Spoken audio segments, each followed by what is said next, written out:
السلام علیکم ورحمۃ اللہ وبرکاتہ الحمد للہ رب العالمین والعاقبۃ للمتقین والصلاة والسلام علی سید الانبیاء والمرسلین نبینا محمد وعلی آلہ وصحبہ ومن Recording in تبعهم بإحسان progress. الی یوم الدین اما بعد اللهم انفعنا بما علمتنا وعلمنا ما ينفعنا وزدنا علما سبحانك لا علم لنا الا ما علمتنا انك انت العلیم الحکیم رب اشرح لي صدری ويسر لي امری واحلل عقدۃ من لسانی یفقهوا قولی اللهم ربنا زدنا علما اللهم ربنا زدنا علما اللہم ربنا زدنا علما آمین۔ اہلا وسہلا مرحبا، خوش آمدید۔ آج انشاءاللہ باذن اللہ ہمارا سیکنڈ لاسٹ پارہ یعنی 29واں پارہ اللہ کی مدد توفیق کے ساتھ شروع ہونے جا رہا ہے، جس کے اندر ہم آج سورۃ الملک اور سورۃ القلم دونوں صورتوں کو انشاءاللہ باذن اللہ اختصار کے ساتھ آپ کے سامنے رکھنے کی سعادت حاصل کریں گے، اور اسی طرح سے ہمارا جو یہ سفر ہے وہ درجہ بدرجہ دن بدن اور وقت کے ساتھ ساتھ اپنے اختتام تک جا رہا ہے۔ تو بس اللہ سبحانہ و تعالی ہمارا اختتام بالخیر فرمائے اور جو ہم نے سیکھا ہے اس کے اوپر ہمیں عمل کرنے کی توفیق عطا فرمائے۔ تو انشاءاللہ باذن اللہ صورت کا آغاز کرتے ہیں۔ سورۃ الملک کا تعارف، یہ 23 آیات پر مشتمل صورت ہے، مکی صورت ہے۔ صورت کا نام اسی صورت کی آیت نمبر 1 کی مناسبت سے رکھا گیا۔ اس صورت کا بنیادی موضوع توحید کی دعوت ہے۔ توحید کے تاریخی، آفاقی اور نفسی، آفاقی عقلی دلائل وغیرہ پیش کیے گئے۔ اس کے اندر اللہ سبحانہ و تعالیٰ نے بہت زیادہ لاجیکل باتیں فرمائی ہیں۔ اگر کوئی بندہ معرفت اللہ حاصل کرنا چاہتا ہے، یعنی کوئی بھی آدمی اگر اللہ کی معرفت حاصل کرنا چاہتا ہے تو یہ سورہ مبارکہ اس کے لیے بہت بڑی رہنمائی کی جگہ اور رہنمائی والی چیز ہے۔ تو اللہ فرماتے ہیں بسم اللہ الرحمن الرحیم، فرمایا تبارک الذی بیدہ الملک وہو علی کل شیء قدیر۔ اللہ فرماتے ہیں تبارک، بابرکت ہے، الذی وہ ذات، بیدہ اس کے ہاتھ میں ہے، الملک بادشاہت اللہ سبحانہ و تعالیٰ کے ہاتھ میں ہے، وہو علی کل شیء قدیر اور وہ ہر چیز پر قادر ہے۔ یہ بڑی لاجیکل، اللہ نے آغاز ایک لاجیکل بات سے کیا، فرمایا کہ بادشاہت جس کے ہاتھ میں ہوگی قدرت بھی وہی رکھے گا۔ یعنی ہم ایسے آدمی کو، ایسی ذات کو، ایسے لوگ کو، ایسی چیز کو بادشاہ نہیں کہہ سکتے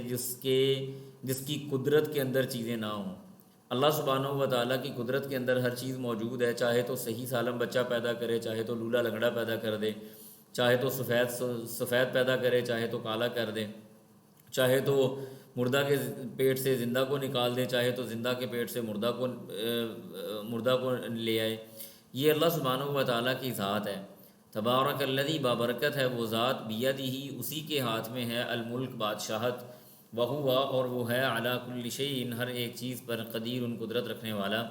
اور پھر اللہ کون ہے؟ الذی وہ ذات ہے، خلق اس نے پیدا کیا، الموت موت کو۔ اللہ وہ ذات ہے جس نے موت کو پیدا کیا، والحیات اور زندگی کو پیدا کیا۔ یعنی یہ جو زندگی کی کشمکش ہے، موت و حیات کا ایک تسلسل ہے، اس کو پیدا کرنے والا اللہ ہے۔ کیف تکفرون باللہ وکنتم امواتا فاحیاکم ثم یمیتکم ثم یحییکم ثم الیہ ترجعون۔ اللہ کا انکار کرنے والے تم کیسے ہو سکتے ہو؟ تم تو کچھ تھے ہی نہیں، ہم نے تم کو وجود بخشا، تمہیں زندگی بخشی، تمہیں نکلنے کے راستے دیے، پھر اللہ سبحانہ و تعالیٰ تمہیں بلند و بالا کیا، جوان کیا، تمہیں تمہارے جسم کے اندر قوت دی، پھر اس قوت کو دوبارہ کمزوری میں بدلا، اور پھر تمہیں مار کے اللہ سبحانہ و تعالیٰ مٹی میں بھیج دے گا، اور پھر اللہ وہ ذات ہے جو مٹی سے تم کو واپس بھی نکال لے گا۔ تو یہ حیات ہے، یہ موت ہے۔ اب یہاں پہ ایک بڑی زبردست بات سمجھنے کے قابل ہے۔ دیکھیں اللہ سبحانہ و تعالیٰ نے یہ نہیں کہا کہ الذی خلق الحیات والموت۔ حقیقت میں تسلسل تو یہ ہے کہ انسان پہلے پیدا ہوتا ہے اور مرتا بعد میں ہے، پہلے اس کی پیدائش ہوتی ہے، پھر وہ دنیا سے رخصت ہوتا ہے۔ تو تسلسل کے اعتبار سے حیات پہلے ہونی چاہیے تھی اور موت بعد میں آنی چاہیے تھی، لیکن اللہ سبحانہ و تعالیٰ نے، دیکھیں زندگی کی سب سے بڑی حقیقت اس کا مر جانا ہے، زندگی کی سب سے بڑی حقیقت انسان کا فوت ہو جانا ہے، زندگی کی سب سے بڑی حقیقت وہ موت ہے، اور یہ ایسا اٹل اللہ سبحانہ و تعالیٰ کا فیصلہ ہے اور اس کی قدرت کا کرشمہ ہے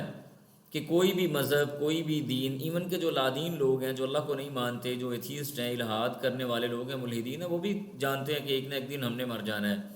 تو اللہ کہتے ہیں کہ اللہ نے یہ زندگی اور حیات، یہ موت اور حیات کا جو تسلسل بنایا ہے، اس کا ایک مقصد ہے، لیبلوکم، تاکہ وہ تمہاری آزمائش کرے۔ تمہیں کمرہ امتحان میں بھیجا ہے، تمہارے ہاتھ میں کویسچن پیپر دیا ہوا ہے، آنسر بک تمہیں دی ہوئی ہے، اور تمہیں نصاب بھی پتہ ہے، کون من ربک، من نبیک، ما دینک، بس اسی کے گرد انسان کی زندگی گھومتی ہے۔ یہ نصاب تمہارے پاس موجود ہے، تمہارے پاس نوٹس موجود ہیں، تمہارے پاس کتابیں موجود ہیں، تمہارے پاس رسول موجود ہیں، استاد بھی آئے، کتابیں بھی آئیں، نصاب بھی آیا، ہر چیز تمہارے پاس ہے، لیبلوکم تاکہ تمہیں اس کمرہ امتحان کے اندر آزمایا جا سکے، ایکم احسن عملا، تم میں سے کون ہے جو بہترین نمبر لینے والا ہے، ایکم کون ہے، احسن سب سے زیادہ عملاً بہترین عمل کرنے والا، عمل کے اعتبار سے اچھا کون ہے، متفوق کون ہے، پہلے نمبر پہ آنے والا کون ہے، دوسرے پہ جانے والا کون ہے، تیسرے کی پوزیشن لینے والا کون ہے، گولڈ میڈل کون ہے، سلور میڈل کون ہے، کانسی کا تمغہ کس کے پاس جائے گا، کون ہے جو ویسے اعزازی نمبر لے کے پاس ہو جائے گا، یہ اللہ سبحانہ و تعالیٰ نے زندگی اور حیات کی جو کا تسلسل ہے اس کو پیدا کیا۔ فرمایا وَهُوَ الْعَزِيزُ الْغَفُورُ، وہ غالب بھی ہے، الغفور اور معاف کرنے والا بھی ہے، اللہ معاف کرنے والا بھی ہے اور معاف کرنے پہ قادر بھی ہے۔ پھر فرمایا الذی، اللہ وہ ذات ہے، خالق اس نے پیدا کیا، سبع سماوات، ان 7 آسمان، طباقا پے در پے، تہ در تہ، یعنی اوپر نیچے، ایسے اوپر تلے اللہ سبحانہ و تعالیٰ نے 7 آسمان پیدا فرمائے۔ ابھی تھوڑی دیر پہلے میں کوئی بات پڑھ رہا تھا تو کسی نے لکھا ہوا تھا کہ ہمیں تو ایک ہی آسمان نظر آتا ہے، دوسرا آسمان کہاں ہے ہمیں تو نظر نہیں آتا، تو یہ بھی بڑی نا لاجیکل بات ہے۔ اس کی ایک سادہ سی مثال آپ یوں لے لیں کہ ہم 2 برابر پلیٹیں ایک دوسرے کے اوپر نیچے کر کے ان کو اتنا اوپر کریں کہ میں صرف نیچے والی پلیٹ کو دیکھ سکوں، تو مجھے یہی لگے گا کہ پلیٹ 1 یا 2 نہیں ہے۔ ہمیں اتنا بڑا آسمان، اس کے اندر کوئی شگاف نہیں جو آگے بات ہو رہی ہے، اس کے اندر کوئی سوراخ نہیں ہے، اس کے اندر ایسا ظاہری دروازہ نہیں ہے جس کے ذریعے سے میں اوپر چڑھ جاؤں یا میری رسائی وہاں تک ممکن ہو، تو مجھے تو ایک ہی آسمان نظر آئے گا جو سامنے ہے۔ یہ تو سوال کرنے والی بات ہے ہی نہیں۔ تو اللہ فرماتے ہیں الذی، وہ ذات ہے، خالق اس نے پیدا کیا، 7 سماوات، ان 7 آسمانوں کو، طباقا تہ در تہ، اوپر تلے، ما ترا نہیں آپ دیکھیں گے، فی خلق الرحمن، اللہ کی تخلیق میں، رحمان کی تخلیق میں، من تفاوت، کسی بھی طرح کا کوئی نقص، اللہ کوئی نقص کسی بھی طرح کا، اللہ سبحانہ و تعالیٰ کی تخلیق کے اندر آپ کو کوئی نقص نہیں ملے گا۔ یعنی آپ یہ نہیں کہہ سکیں کہ یہاں سے آسمان تھوڑا پھٹا ہوا ہے، یہاں سے جڑا ہوا ہے، یہاں سے پیبند والا ہے، یہاں سے جناب اس کے اوپر کوئی سوئی دھاگا لگا ہوا ہے، یہ آسمان کی چھت یہاں سے ہوا تیز آ رہی ہے، یہاں سے ایسے ہو رہے، مطلب آپ کو کچھ بھی اس کے اندر کمی کوتاہی، کسی قسم کی کمی بیشی، کوئی نقص نظر نہیں آئے گا۔ پھر اللہ دعوت دیتے ہیں، فرمایا فرجع البصر، فرجع پس لوٹائیں، البصر اپنی آنکھ کو، ہل ترا کیا آپ دیکھتے ہیں، من فطور کسی قسم کا کوئی شگاف، کوئی آپ کو داغ، کوئی کسی قسم کا شگاف یا کوئی ایسا سوراخ یا کوئی ہول نظر آ رہا ہے، کوئی ہول، کوئی شگاف، کوئی سوراخ، کوئی چیز بھی ایسی تمہیں نظر نہیں آ رہی ہوگی۔ پھر اللہ فرماتے ہیں ثم، پھر ارجع البصر، دوبارہ لوٹائیں اپنی آنکھ کو، کرتین، بار بار، یعنی مکرر اعتبار سے آپ اپنی آنکھ کو دوبارہ لوٹائیں، ینقلب، وہ واپس آئے گی، الیک آپ کی طرف، البصر آنکھ، خاسئن، عاجز ہو کے، وہو حسیر، اور وہ انتہائی قسم کی تھک چکی ہوگی۔ یعنی انسان کی آنکھ اللہ سبحانہ و تعالیٰ کی تخلیق کے اندر غلطی تلاش کرنے کے لیے یا نقص تلاش کرنے کے لیے بار بار اگر گھومتی پھرے تو ہماری آنکھیں تھک ہار کے واپس ہمارے پاس آ جائیں گی، لیکن اس کو کسی قسم کا کوئی نقص اللہ کی تخلیق کے اندر نہ آسمانی اعتبار سے نہ زمینی اعتبار سے ملے گا۔ پھر اللہ فرماتے ہیں وَلَقَدْ، اور البتہ تحقیق، زینا، ہم نے مزین کر دیا، سما دنیا، آسمان دنیا کو، بمصابیح، چراغوں کے ساتھ، قمقموں کے ساتھ، ستاروں کے ساتھ، وجعلناہا، اور ہم نے بنایا اس کو، رجوماً، رجم کرنے کے لیے، مارنے کے لیے، للشیاطین، شیاطین کو، واعتدنا، اور ہم نے تیار کیا، لہم، ان کے لیے، عذاب السعیر، جلنے کا عذاب، ہم نے ان کے لیے دردناک اور دوزخ کا عذاب تیار کر رکھا ہے، یعنی شیاطین کے لیے بھی اور اگلے، وللذین، اور ان لوگوں کے لیے بھی، کفروا، جنہوں نے کفر کیا، بربہم، اپنے رب کا، عذاب جہنم، ان کے لیے بھی عذاب سعیر اور عذاب جہنم ہے، وبئس المصیر، اور وہ بہت ہی برا ٹھکانہ ہے۔ اس کے بعد اللہ فرماتے ہیں اذا، جب، القو، وہ ملاقات کیے جائیں گے یا ملیں گے، یعنی وہ لوگ جنہوں نے کفر کیا، کفر کرنے والے لوگ ہیں شیاطین، جب وہ ڈالے جائیں گے، فیہا، اس جہنم کے اندر، اذا، جب، القو، وہ ڈالے جائیں گے، فیہا، اس کے اندر، سمعوا، تو وہ سنیں گے، لہا، اس کے لیے، یعنی اس جہنم کی، شہیقاً،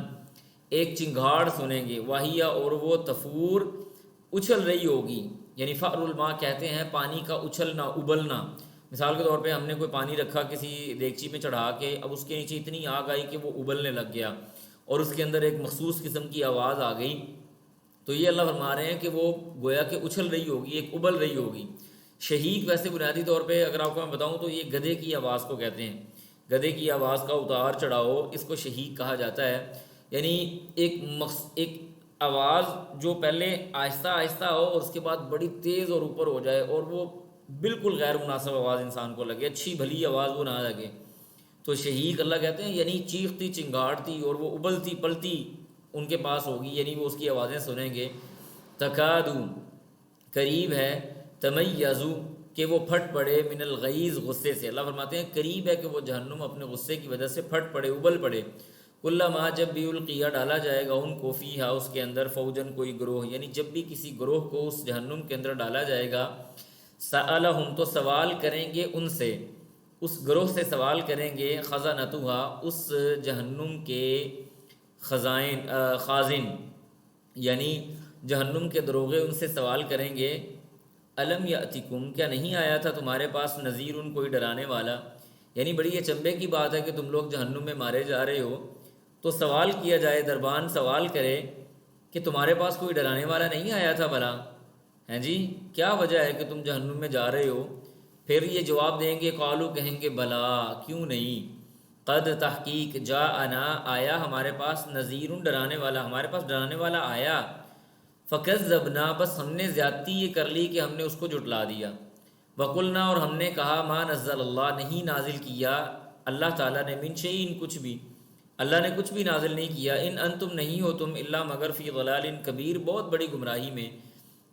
یعنی ڈرانے والے جب ہمارے پاس آئے، اور یہ ہر دور کی بات ہے کہ جب بھی کوئی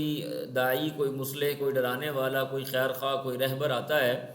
تو آغاز میں اس کو یہ سمجھا جاتا ہے کہ یہ شاید گمراہی پہ چلا گیا، اس نے آباء و اجداد کا دین چھوڑ دیا، اس نے خیر خواہی کا راستہ چھوڑ دیا، اس نے وہ باتیں، یہ رسمیں، وہ رواج اور وہ ثقافت اور کلچر چھوڑ دیا جو اس کے آباء و اجداد چھوڑ کے گئے تھے، تو اس کو آغاز میں یہی کہا جاتا ہے کہ تم تو، آغاز میں کیا بعض اوقات تو انتہا میں بھی یہی کہا جاتا ہے، جیسے انبیاء کرام علیہم الصلوۃ والسلام کے ساتھ یہی کچھ ہوا، اور اس کی دلیل یہ آیت ہے کہ وہ جہنمی خود اس بات کا اقرار کریں گے کہ جب ہمارے پاس ڈرانے والے آیا تھا تو ہم نے اس کو جھٹلایا اور ہم نے کہا اللہ نے کچھ بھی نازل نہیں کیا، تم تو بڑی گمراہی کے اندر ہو۔ وقالو اور وہ کہیں گے لو کاش کننا ہم ہوتے، نسمع سنتے، او نعقل یا ہم عقل رکھتے،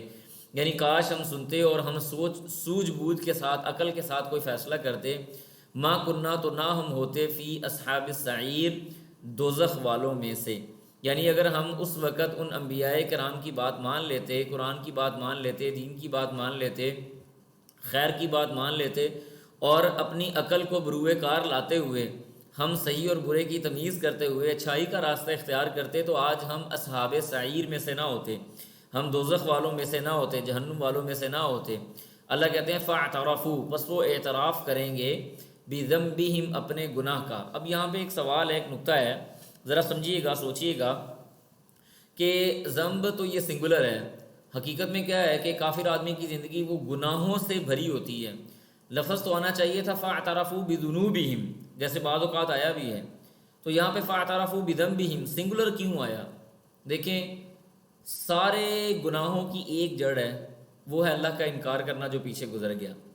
تو ان کا اللہ کا انکار، جو بندہ اللہ کا انکار کرے وہ دنیا کا کتنا ہی اچھا آدمی کیوں نہیں ہے، اللہ کے ہاں اس کی مچھر کے پر کے برابر بھی اہمیت نہیں ہے۔ فاعترفوا بذنبہم وہ اپنے اس گناہ کا، اللہ کی معرفت حاصل نہ کرنے کا، اللہ کا انکار کرنے کا، عقیدہ توحید سے انحراف کرنے کا، شرک کی طرف جانے کا اعتراف کریں گے۔ فاعترفوا بذنبہم پھر فسحقا اللہ فرماتے ہیں پس لعنت ہے، دوری ہے، کن کے لیے؟ لاصحاب السعیر دوزخ والوں کے لیے، دوزخ والوں کے لیے دوری ہو، لعنت ہو، یعنی لعنت کا مطلب کیا ہے کہ اللہ سبحانہ و تعالیٰ کی رحمت سے کسی کو دور کر دیا جائے، تو ہلاکت ہو، لعنت ہو، کن کے لیے؟ لاصحاب السعیر دوزخ والوں کے لیے، جہنم والوں کے لیے۔ ان الذین بے شک وہ لوگ، اب ان کے مقابلے میں خاشعین کی بات آ گئی، نیکوکاروں کی بات آ گئی،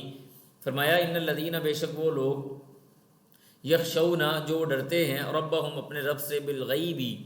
غیب میں، لہم ان کے لیے ہے مغفرت مغفرت، و اجر اور اجر کبیر بہت بڑا۔ یاد رکھیں اللہ سبحانہ، ایک خوف وہ ہے جو میں کسی چیز کو سامنے دیکھ کے محسوس کروں، ٹھیک ہے جی، اور ایک خوف وہ ہے کہ میں اللہ سبحانہ و تعالیٰ کو دیکھ تو نہیں رہا لیکن وہ اللہ مجھے دیکھ رہا ہے، اس کے دیکھنے کا خوف اور اس کے دیکھنے کی یعنی جو ہیبت ہے، ہم اس کو خوف بھی نہیں کہتے، ہم اس کو خوف نہیں کہتے۔ مثال دے رہا ہوں آپ کو یعنی مثال کے طور پہ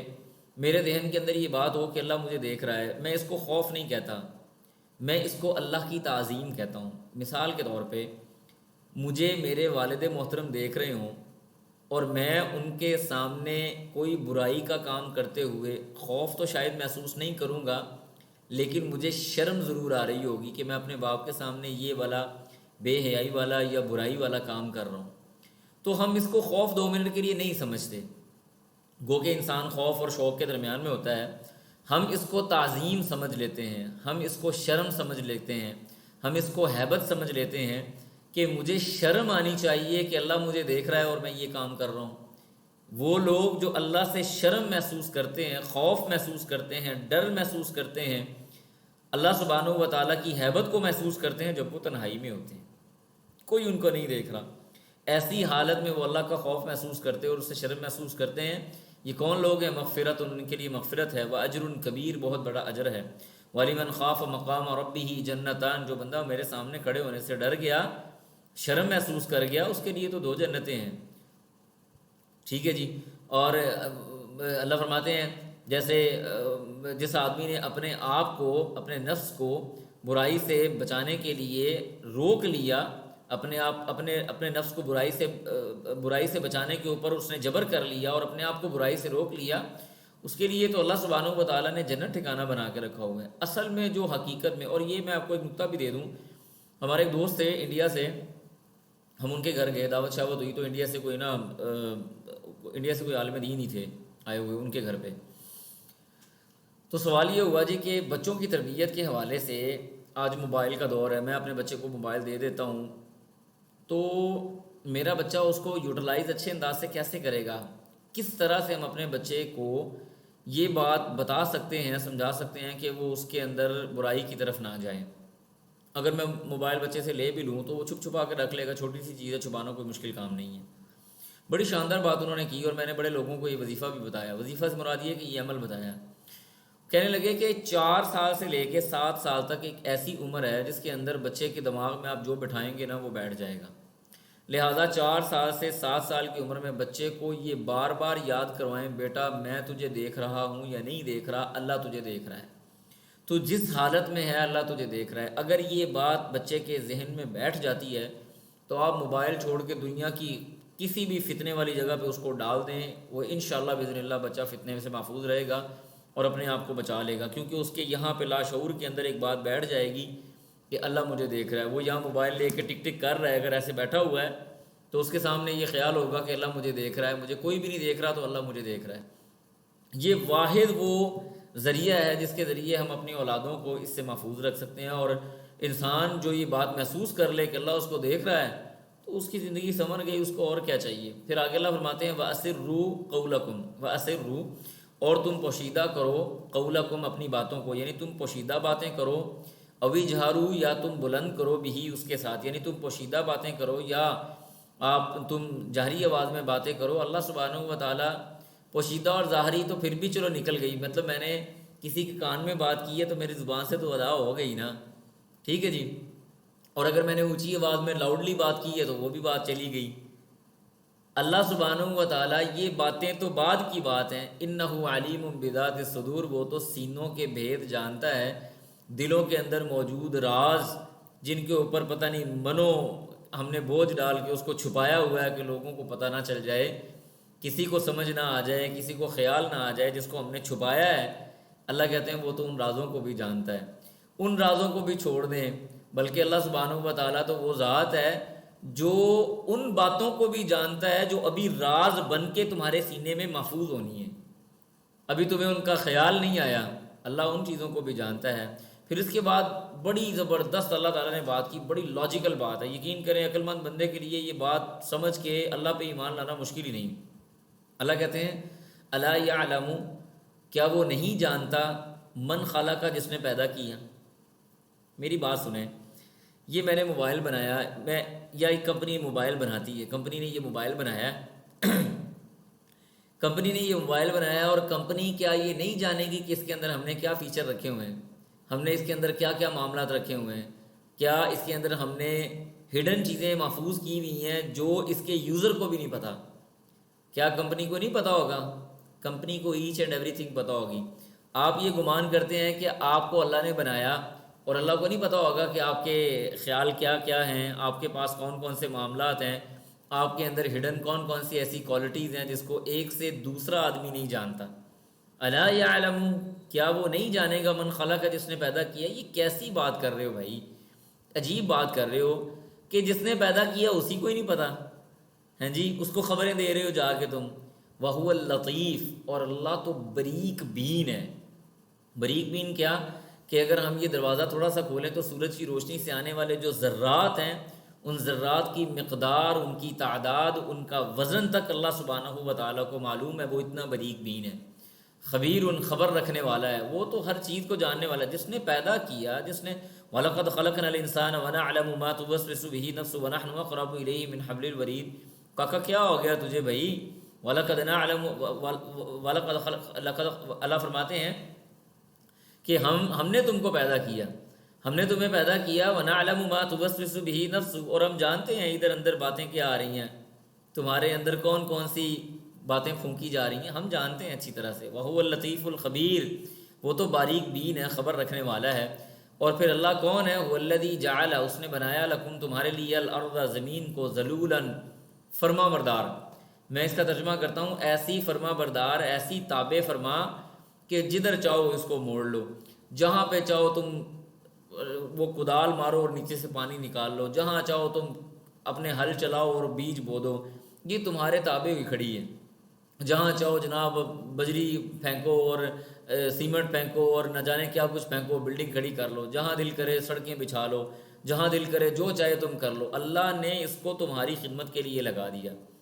فی مناکبہا فمشو، پس تم چلو، فی مناکبہا، اس کے کناروں پہ، یعنی جیسے تمہیں چلنا چاہے چلو، وکلو، اور تم کھاؤ، من رزق ہی، اس کے رزق سے۔ یہ تمہارے لیے زمین اپنا سینہ پھاڑ کے تمہارے لیے اپنے اندر موجود خزانے نکال کے باہر رکھ دیتی ہے، کھاؤ پیو موج کرو، کرنا کیا ہے؟ وما خلقت الجن والانس الا لیعبدون، کہ اللہ سبحانہ و تعالیٰ نے پیدا کیا کرنے کے لیے کیا، اللہ کی عبادت کرنے کے لیے۔ پھر اللہ فرماتے ہیں وَإِلَيْهِ، اسی کی طرف، النشور، دوبارہ زندہ ہو کر اللہ ہی سبحانہ و تعالیٰ کی طرف ہی جانا ہے۔ أَأَمِنْتُمْ، کیا تم بے خوف ہو گئے ہو، من، جو کوئی ہے، جو ہے، فی السماء، آسمان میں، یعنی آسمان والی ذات اللہ سبحانہ و تعالیٰ سے تم بے خوف ہو گئے؟ وہ کون سی ذات ہے؟ ان یخسفا، کہ وہ دھنسا دے تم کو، بکم، تم کو، الارض، زمین کے اندر، تم اس اللہ سے بے خوف ہو گئے کہ وہ تم کو زمین کے اندر دھنسا دے۔ فَإِذَا هِيَ، پس تب اچانک، تمور، کیا ہو جائے گا؟ لرزنے لگے گی، پھر وہ یکا لرزنے لگے گی۔ یعنی اللہ اگر تمہیں دھنسانا چاہے زمین کے اندر، اور یہ ہم کون سا یہ مشکل کام ہے، آج تو آپ کے لیے مشکل نہیں ہے، زلزلے والی جگہ دیکھ لیں، زمین ایسے شگاف پڑ جاتا ہے، اس کے اندر پھٹ جاتی ہے، اور بڑی بڑی گاڑیاں، بڑی بڑی بلڈنگز، انسان تو بڑی چھوٹی سی مخلوق ہے، جن بلڈنگوں کو انسان ایسے منہ اوپر کر کے دیکھتا ہے نا، اللہ تعالیٰ اس زمین، اس بلڈنگ کو اوپر سے لے کے نیچے تک زمین کے اندر نصب کر دیتا ہے، اس کے اندر دھنسا دیتا ہے، اس کا نام و نشان تک مکا دیتا ہے، ختم کر دیتا ہے۔ تو اللہ کہتے ہیں تمہیں کوئی خوف نہیں آتا؟ وہ آسمان والی ذات جو تمہیں چونٹی کی طرح پکڑ کے زمین کے اندر رگڑ کے اور زمین کے اندر دھنسا دے، اور اس زمین کے اوپر زلزلہ اور لرزہ طاری ہو جائے، تمہیں اس سے خوف نہیں آتا؟ ام امین تم، یا تم بے خوف ہو گئے ہو، من فی السماء، اس ذات سے جو آسمانوں میں ہے، ان یرسلا، کہ وہ بھیجے، علیکم، تم پر، حاسبا، پتھروں کی بارش۔ جو ذات ان بادلوں کے اندر پانی کو ڈال کے پانی کو پہنچا سکتی ہے اور اس کی بارش برسا سکتی ہے، وہ ذات پہاڑوں سے پتھروں کو اوپر اٹھا کے اور پتھروں کی بارش بھی ہمارے اوپر برسا سکتی ہے۔ لہٰذا تم کیا بے خوف ہو گئے ہو؟ اچھا چلو ٹھیک ہے، کوئی بات نہیں، بے خوف ہو گئے ہو تو کوئی بات نہیں، فستعلمون، ان قریب تم جان لو گے، کیف نذیر، کہ ہمارا ڈرانا کیسا تھا، پتہ چل جائے گا، کوئی بات نہیں، بے خوف ہو گئے ہو تو کوئی مسئلہ نہیں۔ پھر اللہ فرماتے ہیں وَلَقَدْ، اور البتہ تحقیق، کذب، جھٹلایا، الذین، ان لوگوں نے، من قبلہم، جو ان سے پہلے تھے، فکیف، پس کیسے، کانا ہے، نکیر، میری گرفت، یعنی اللہ سبحانہ و تعالیٰ کی گرفت کیسے ہوئی؟ تمہاری آنکھوں کے سامنے بستیوں والے موجود ہیں، قوم نوح ہے، قوم ہود ہے، قوم نوح ہے، اور اسی طرح قوم صالح ہے، قوم شعیب ہے، قوم لوط ہے۔ تمہارے سامنے بنی اسرائیل کے قصے موجود ہیں، بنی اسرائیل کے معاملات تمہارے سامنے موجود ہیں، تو اللہ کی پکڑ بڑی سخت ہے، وہ ڈیل دیتا ہے دیتا ہے دیتا ہے، آخر پہ جا کے جب اللہ سبحانہ و تعالیٰ پکڑتا ہے تو انسان کو لگتا ہے کہ شاید وہ کسی بند گلی میں آ گیا، اوپر نیچے دائیں بائیں آگے پیچھے اس کو کوئی چیز نظر نہیں آتی۔ اولم یرو، کیا انہوں نے نہیں دیکھا، الی الطیر، اب آگے اللہ تعالیٰ نے کیسی زبردست بات کی، فرمایا پرندوں کو دیکھو۔ دیکھیں یہ ہوا اتنی ہلکی ہے، میں آپ کو اس کی بھی ایک مثال دیتا ہوں، آپ میری بات سے اتفاق کریں گے۔ چلیں میرے پاس سب سے ہلکی چیز جو ہے نا یہ کاغذ ہے، سب سے ہلکی چیز یہ کاغذ ہے۔ ہوا دیکھیں یہ ہوا ہے، یہ کاغذ، یہ ہوا یہ کاغذ نہیں اٹھا سکتی۔ ہوا اتنی یعنی اس کے اندر قوت نہیں ہے، اور کشش ثقل جس کو ہم کہتے ہیں زمین کی وجہ سے، یا اللہ سبحانہ و تعالیٰ نے اس کی طبیعت ایسے بنائی ہے کہ ہوا یہ کاغذ نہیں اٹھا سکتی۔ اللہ کہتے ہیں الم یرو الی الطیر، کیا تم نے ان پرندوں کی طرف نہیں دیکھا، فوقہم جو تمہارے اوپر ہیں، صافات صف بنائے ہوئے، ویقبضن، اور کبھی کبھی وہ اپنے پروں کو یعنی وہ کر لیتے ہیں، بند کر لیتے ہیں، کبھی پر پھیلاتے ہیں اور کبھی پر بند کر لیتے ہیں، صافات، اور وہ تہ در تہ ہیں یعنی صفوں کے اندر ہیں، جماعتوں کے اندر ہیں۔ ما یمسکہن، نہیں ان کو تھاما ہوا، الا مگر کس نے، الرحمن، اللہ سبحانہ و تعالیٰ نے، رحمان نے۔ یعنی ہوا اتنی ہلکی کہ جو اس چھوٹے سے کاغذ کا بوجھ نہیں برداشت کر رہی، وہ اتنے بڑے بڑے پرندے، اتنے بڑے بڑے جانداروں کو ہوا میں لے کے پھر رہی ہے، ان کو کس نے تھاما ہوا ہے؟ ما یمسکہن الا الرحمن، یہ رحمان کے کام ہے کہ ان کو تھام کے رکھا ہوا ہے۔ کبھی وہ اپنے پر پھیلا لیتے ہیں، کبھی وہ اپنے پر چھوٹے کر لیتے ہیں، لیکن ہواؤں میں اڑتے پھر رہے ہیں۔ انہو، بے شک وہ، بکل شیء، ان ہر ایک چیز کو، بصیر، دیکھنے والا ہے۔ اللہ سبحانہ و تعالیٰ ہر چیز کو دیکھنے والا ہے۔ یہ اللہ سبحانہ و تعالیٰ نے انسان کو عقل سے نوازا۔ اس کے بعد اللہ فرماتے ہیں امن ھذا الذی، امن کیا ہے کوئی، الذی وہ، ہوا وہ، جند لکم یعنی جند کوئی لشکر، لکم تمہارے لیے، ینصرکم جو تمہاری مدد کرے، من دون الرحمن، رحمان کے علاوہ، اللہ کے علاوہ یا اللہ کے مقابلے میں کوئی ایسا لشکر ہے جو تمہاری مدد کرے گا؟ ان الکافرون، نہیں ہیں گناہ گار یعنی کفار لوگ، الا مگر فی غرور، ایک بہت بڑے دھوکے کے اندر ہیں۔ ان کو دھوکہ کیا دیا ہوا ہے کہ جناب من آپ ہمارے ہاتھ پہ بیعت کر لیں، دنیا کے اندر آپ ہماری من مانی کریں، دنیا کے اندر آپ ہماری مرضی پہ چلیں، دنیا کے اندر آپ ہمیں چڑھاوے چڑھاتے دیں، دنیا کے اندر آپ ہمارے اوپر مال خرچ کریں، ہمیں بکرے دیں اور چھترے دیں اور نہ جانے کیا کچھ ہمیں دیتے رہیں، آخرت میں ہم آپ کو بچا لیں گے۔ اللہ کہتے ہیں نا نا نا نا، ایسے نہیں ہوگا کبھی بھی، یہ تو بہت بڑے دھوکے میں پڑے ہوئے ہیں، ان کا تو گمان بھی نہیں ہے کہ ان کے ساتھ ہونے والا کیا ہے، اور جن کے ہاتھ کندھوں پہ یہ ہاتھ رکھ کے بیٹھے ہوئے ہیں۔ وقال الشیطان لما قضی الامر ان اللہ وعدکم وعد الحق ووعدتکم فاخلفتکم، اللہ سبحانہ و تعالیٰ نے شیطان کا وہ خطبہ لوگوں کے سامنے واضح کر دیا سورہ ابراہیم کے اندر کہ وہ انکار کر دے گا سرے سے، فلا تلومونی ولوموا انفسکم۔ اور یہاں پہ جتنے بھی پیری فقیری ہے جو صحیح بنیادوں پہ نہیں چل رہی، وہ کیا ہوگا؟ پیری فقیری سے مراد یہ کہ جو ہمارے ہاں آج کل نظام چل رہا ہے، کیا ہوگا؟ یہ لوگ بھی جا کے کہہ دیں گے بھائی ہم نے کون سا تمہیں مجبور کیا تھا، ہم نے تو ایک دعوت دی تھی، تم نے ہماری دعوت قبول کی، نہ تم ہماری بات مانتے، نہ تم ہمارے پاس آتے۔ اور ایک بہت بڑا ہمارے ہاں ایک دھوکہ پتہ کیا ہے؟ کوئی بھی بندہ ایسی کوئی فضول فلسفی مارے گا، کوئی ایسی فضول بات کرے گا جس کی اس کو خود سمجھ نہیں آ رہی ہوگی، اور ہمارے ہاں بیٹھ کے کچھ لوگ جسٹیفیکیشن دیں گے، جی یہ معرفت کی باتیں ہیں۔ او بھائی کون سی معرفت؟ قرآن سے بڑھ کر کوئی معرفت ہے؟ مجھے بتائیں، قرآن سے بڑھ کر کوئی معرفت والا کلام دنیا کے اندر موجود ہے جو رب العالمین کا کلام ہو؟ اللہ نے اس معرفت والے کلام کے بارے میں کہا وَلَقَدْ يَسَّرْنَا الْقُرْآنَ لِلذِّكْرِ فَهَلْ مِن مُدَّكِرٍ، کہ ہم نے اپنے اس معرفت والے کلام کو، اس ذکر کو لوگوں کے لیے آسان کیا ہے، لوگوں کی نصیحت حاصل کرنے کے لیے آسان کیا، لوگوں کی یاد دہانی کے لیے ہم نے اس کو آسان کیا، لوگوں کو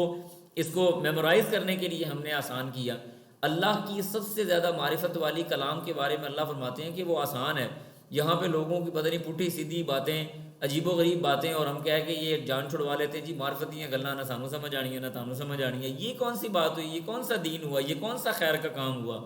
ان الکافرون الا فی غرور، دھوکے میں ہمیں شیطان نے بہکایا ہوا ہے۔ اس کے بعد اللہ فرماتے ہیں امن، کیا کوئی ہے، الذی وہ، یرزقکم جو تم کو رزق دے دے، ان امسکا اگر وہ روک لے رزقہ ہو اپنے رزق کو، اگر اللہ سبحانہ و تعالیٰ بارش آسمان سے برسانا بند کر دے تو کون سی ذات ہے جو آسمان کو ایسے ہلائے اور اس میں سے بارش نازل کر کے دکھا دے؟ کوئی دنیا کے اندر، نہ کوئی ولی، نہ کوئی پیر، نہ کوئی فقیر، نہ کوئی نبی، نہ کوئی نیک آدمی، نہ کوئی صحابی، نہ کوئی شہید، کسی کے اندر یہ قوت نہیں ہے کہ اگر آسمان سے اللہ بارش روک لے تو اس بارش کو برسائے، نہیں ہو سکتا کبھی بھی۔ انبیاء کرام کی آپ سنت دیکھیں، بارش اگر آسمان سے رک جاتی تھی تو ہاتھ پھیلاتے تھے اللہ کی طرف، یا اللہ بارش نازل کر دے۔ کبھی انہوں نے یہ نہیں کیا کہ لو جی یہ میں نے بادل ہلایا اور بارش برسنا شروع ہو گئی۔ ہمیں شیطان نے بہکایا ہوا ہے۔ اللہ کہتے ہیں اگر ہم اپنا رزق روک لیں تو کوئی اس کو لے بھی نہیں سکتا۔ پھر فرمایا بل لجو، لجت ان کا مطلب ہوتا ہے یعنی بہت زیادہ گہرا پانی، جیسے آپ یہ کہہ لیں نا، بل لجو ضد ہے یعنی جھگڑا کرنا، بہت زیادہ یعنی جھگڑا کرنے والے لوگ۔ اللہ فرماتے ہیں بلکہ لجو وہ بہت زیادہ جھگڑا کرنے والے ہیں، فی عتوین، اور اس کے بعد آگے فرمایا سرکشی کے اندر، نفورن بھاگنے والے ہیں، بلکہ وہ فرمایا لجو وہ بے تحاشا جھگڑا کرنے والے ہیں، فی عتوین اور وہ اپنی سرکشی کے اندر، و نفور اور وہ دوڑنے والے ہیں، اڑیل آپ کہہ سکتے ہیں۔ افمن یمشی، اس کے بعد اللہ فرماتے ہیں کیا جو کوئی چلتا ہے مکبن اپنے سر کو جھکا کے، علی وجہی اپنے چہرے کے بل، اپنے چہرے پر اپنے سر کو جھکا کے جو چلتا ہے، جیسے مثال کے طور پہ اگزامپل ہے، جانور کو آپ دیکھ لیں، جانور کیا ہے کہ اس کے گلے میں یا رسی بندھی ہوئی ہے یا اس کے ناک میں نکیل ہے، اس کو نہیں پتا کہ یہ راستہ صحیح ہے یا غلط ہے، میں نے دائیں جانا ہے یا بائیں جانا ہے، اس نے اپنا سر یوں کیا ہوتا ہے، چہرہ بھی اس کا یعنی یہ اس کا سر آ گیا، یہ اس کا چہرہ آ گیا، ساری چیزیں آ گئیں، وہ نیچے منہ کر کے آنکھیں نیچے کر کے وہ جا رہا ہے، اس کو نہیں پتا اس نے رائٹ جانا ہے، اس کو نہیں پتا لیفٹ جانا ہے، اس کو نہیں پتا سیدھا جانا ہے۔ اللہ کہتے ہیں کیا وہ آدمی جو اپنے سر کو ایسے زمین پہ گرائے ہوئے، سر نگوں ہو کے، سر جھکائے ہوئے اپنے چہرے پر چلتا جا رہا ہے، اہدا وہ ہدایت زیادہ ہدایت والا ہے، امن یمشی یا وہ جو چلنے والا ہے، سویًا سیدھا، علی صراط مستقیم سیدھے راستے پر۔ یہ دو لوگ برابر ہو سکتے ہیں؟ ایک آدمی نے اپنا سر جھکایا، اس کو نہیں پتا وہ کدھر جا رہا ہے، اور دوسرا آدمی وہ جو آنکھوں کے ساتھ دیکھ کے سیدھے راستے کا تعین کر کے اللہ سبحانہ و تعالیٰ کے بتائے ہوئے طریقے کے مطابق سیدھا جا رہا ہے۔ یہ دونوں برابر نہیں ہو سکتے۔ ایک وہ آدمی ہے جس کو حضرت صاحب نے دائیں بائیں اوپر نیچے ادھر ادھر کھینچا ہوا، اس کو کچھ پتہ نہیں میں کدھر جا رہا ہوں، یہ تو جانور ہے، جانور سے بھی بدتر ہے، اس کو نہیں پتا کہ اس کے لیے اچھا کیا ہے برا کیا ہے، بس جدھر کھینچا جا رہا ہے کھینچا جا رہا ہے۔ اللہ کہتے ہیں یہ دونوں برابر نہیں ہو سکتے۔ بہترین بندہ وہ ہے جو دیکھ کے اس کی طرف جاتا ہے، یعنی اپنے صحیح برے کی تمیز رکھتا ہے۔ اس کے بعد فرمایا قل کہہ دیجئے ہوا الذی وہ ذات انشأکم اس نے پیدا کیا تم کو، وجعل اور اس نے بنایا لکم تمہارے لیے السمع کان، والابصار اور آنکھیں، والافئدہ اور دل۔ اللہ سبحانہ و تعالیٰ نے تمہارے کان، تمہاری آنکھیں اور تمہارے دل بنائے ہیں۔ اللہ نے تمہیں پیدا کیا، تمہارے کان، آنکھ، اور یہ دیکھیں اللہ سبحانہ و تعالیٰ پھیپھڑوں کا بھی تو ذکر کر سکتے تھے، اللہ بندے کی کڈنی کا بھی ذکر کر سکتے تھے، اللہ سبحانہ و تعالیٰ بندے کے جگر کا بھی تذکرہ کر سکتے تھے، لیکن یہ تین ایسی چیزیں ہیں، ویسے تو پورے جسم کا کوئی نعم البدل نہیں، لیکن یہ تین ظاہری چیزیں ایسی ہیں جن کو دیکھ کے انسان یعنی اللہ کا شکر ادا کرنے کے حوالے سے بہترین چیزیں۔ میں چشمے والا آدمی ہوں، آپ اللہ کی قسم یقین کریں، میں اگر یہ ایسے چشمہ اتار دوں تو مجھے سامنے لکھی ہوئی آیت نظر نہیں آ رہی، مجھے سامنے لکھی ہوئی آیت نظر نہیں آ رہی کہ سامنے کیا لکھا ہوا ہے۔ تو یہ اللہ سبحانہ و تعالیٰ کی ایسی شاندار نعمت ہے جس کا کوئی بدل ہی نہیں۔ کان ہے انسان کے، اگر قوت سماعت کسی بچے کی پیدائشی طور پہ نہیں ہے تو قوت گویائی بھی نہیں ہوگی اس کے اندر۔ اللہ نے ایسی بہترین قسم کی تخلیق بنائی، فرمایا ہم نے تم کو پیدا کیا، تمہارے کان بھی بنائے، تمہاری آنکھیں بھی بنائی، تمہارے دل بھی بنائے۔ نتیجہ کیا نکلا؟ کثیرم ما تشکرون، نہیں قلیلم ما تشکرون، بڑے تھوڑے لوگ ہیں جو اللہ کا شکر ادا کرتے ہیں۔ اگر ہم ساری زندگی سجدہ شکر کے اندر پڑے رہیں اپنے کان، آنکھ اور دل کو لے کے، تو ساری زندگی سجدہ کر لیں، اس کے باوجود بھی اللہ سبحانہ و تعالیٰ کا شکر ادا نہیں ہو سکتا جس نے ہمیں ان چیزوں سے نوازا ہوا ہے، لہٰذا ان کی قدر کرنی چاہیے۔ اس کے بعد اللہ کہتے ہیں قل کہہ دیجئے هو الذی وہ ذات ہے، ذراکم اس نے تم کو پھیلایا، فی الارض زمین کے اندر، و الیہ اور اسی کی طرف تحشرون تم سب کے سب اکٹھے کیے جاؤ گے۔ اللہ نے تم کو زمین کے اندر پھیلایا ہو، تم اسی کی طرف اکٹھے کیے جاؤ گے۔ وَيَقُولُونَ اور وہ کہتے ہیں متى کب ھذا ہوگا یہ، الوعد وعدہ، ان کنتم صادقین اگر تم سچے ہو۔ قل کہہ دیجئے انما العلم صرف اور صرف علم عند اللہ، اس کا علم اللہ کے پاس ہے۔ یاد رکھیں قیامت کا علم کسی کے پاس نہیں، بلکہ حدیث جبریل جو بڑی معروف حدیث ہے، اس کے اندر عمر ابن خطاب رضی اللہ اس کے اندر وہ جو جس کے راوی عمر ابن خطاب ہیں، اور جبریل علیہ الصلوۃ والسلام نے رسول اللہ صلی اللہ علیہ وسلم سے سوال کیا تھا نا کہ قیامت کب قائم ہوگی، تو آپ نے کیا فرمایا تھا؟ مل مسئول عنہا بعلم من السائل، جس سے سوال کیا جا رہا ہے وہ بھی سوال کرنے والے سے زیادہ نہیں جانتا۔ نہ مجھے پتہ ہے جیسے تمہیں نہیں پتہ ویسے مجھے نہیں پتہ۔ ہاں اس کی علامات ہیں، علامات اللہ کے رسول صلی اللہ علیہ وسلم نے علامات ساعہ صغریٰ اور کبریٰ دونوں بتائیں، بڑی علامات بھی بتائیں اور چھوٹی علامات بھی بتائیں، سب کچھ اللہ سبحانہ و تعالیٰ نے، اللہ کے رسول صلی اللہ علیہ وسلم نے اس حوالے سے نشانیوں کے طور پہ بتا دیا۔ لیکن حتمی طور پہ قیامت کب آئے گی اس کے بارے میں کوئی بھی نہیں جانتا۔ بلکہ ایک حدیث آتی ہے، رسول اللہ صلی اللہ علیہ وسلم نے فرمایا میں اور قیامت ایسے بھیجے گئے ہیں۔ اس کی علماء نے دو طرح کی تشریح کی، ایک تو یہ کہ جیسے نبی علیہ الصلوۃ یعنی اللہ کے رسول کی بعثت کے فوراً بعد آگے قیامت قائم ہو جائے گی، ایک تشریح یہ ہے۔ دوسرا یہ ہے کہ جیسے یہ چھوٹی انگلی اور بڑی انگلی کے درمیان میں تھوڑا سا فاصلہ ہے، ایسے کچھ عرصہ گزرنے کے بعد قیامت قائم ہو جائے گی، لیکن وہ کب ہوگی اس کے بارے میں کوئی بھی نہیں جانتا۔ تو لہٰذا کل کہہ دیجئے انما العلم عند اللہ، اس کا علم تو اللہ کے پاس ہے، وانما اور صرف انا میں نذیر ڈرانے والا ہوں، مبین واضح۔ فلما پس جب اللہ فرماتے ہیں فلما پس جب رأوہ وہ دیکھیں گے اس کو زلفتن قریب سے، اس جہنم کو جب قریب سے دیکھیں گے تو اللہ کہتے ہیں سیئت بگڑ جائیں گے وجوہ چہرے الذین ان لوگوں کے کفروا جنہوں نے کفر کیا، وقیلا اور کہا جائے گا ھذا یہ ہے الذی وہ کنتم تھے تم بھی جس کو تدعون تم پکارا کرتے۔ بار بار تم آگے کہتے ہو نا کہ اگر تم سچے ہو تو وہ قیامت کا دن ہمارے پاس لے آؤ، اگر تم سچے ہو تو ہمارے اوپر عذاب لے آؤ، اگر تم سچے ہو تو یہ لے آؤ وہ لے آؤ۔ تو اللہ کہتے ہیں کہ جب قیامت کا دن اور جہنم جب اس کو وہ قیامت کے دن قریب دیکھیں گے تو پھر ان کو کہا جائے گا ہاں جی یہ ہے وہ جس کے بارے میں تم بڑا شور شرابہ کرتے تھے اور کہتے تھے جلدی جلدی لاؤ، اور اس کو تم پکارتے تھے کہ جی اچھا جی اتنے ہی تم نے ہمارے اوپر آسمان گرانا ہے تو گرا دو، یہ وہ چیز ہے۔ پھر صلی اللہ فرماتے ہیں کل کہہ دیجیے ارائی تم کیا تم نے دیکھا، کیا تم دیکھتے ہو ان اہلکنیا کہ اگر مجھے ہلاک کر دے اللہ تعالیٰ ومن معی اور ان کو جو میرے ساتھ ہیں، او رحمنا یا ہم پر وہ رحم کر دے، فمن یجیرو تو کون ہے پناہ دینے والا الکافرین کافروں کو من عذاب علیم دردناک عذاب سے۔ یعنی یہ مشرکین مکہ رسول اللہ صلی اللہ علیہ وسلم کے بارے میں، آپ صحابہ کے بارے میں بددعائیں کرتے تھے کہ یہ دنیا سے چلے جائیں، یہ مر جائیں، ان کی دعوت رک جائے۔ اللہ فرماتے ہیں کہ ان کو یہ بات بتا دو بھئی اگر ہم ہلاک ہو گئے یعنی ہم دنیا سے رخصت ہو گئے، اگر میں بھی دنیا سے رخصت ہو گیا اور میرے ساتھ والے بھی دنیا سے رخصت ہو گئے، یا اللہ سبحانہ و تعالیٰ نے کسی طرح سے ہمارے اوپر رحم فرما دیا، تو تمہارے لیے جائے پناہ کون سی ہوگی دردناک عذاب کے حوالے سے؟ یعنی ہمارا ہونا یا نہ ہونا تمہارے اوپر سے عذاب کے ٹل جانے کے حوالے سے کوئی اہمیت نہیں رکھتا۔ اللہ نے تمہیں جو عذاب دینا ہے، میں ہوں یا نہ ہوں، میرے صحابہ ہوں یا نہ ہوں، میرے ساتھی ہوں یا نہ ہوں،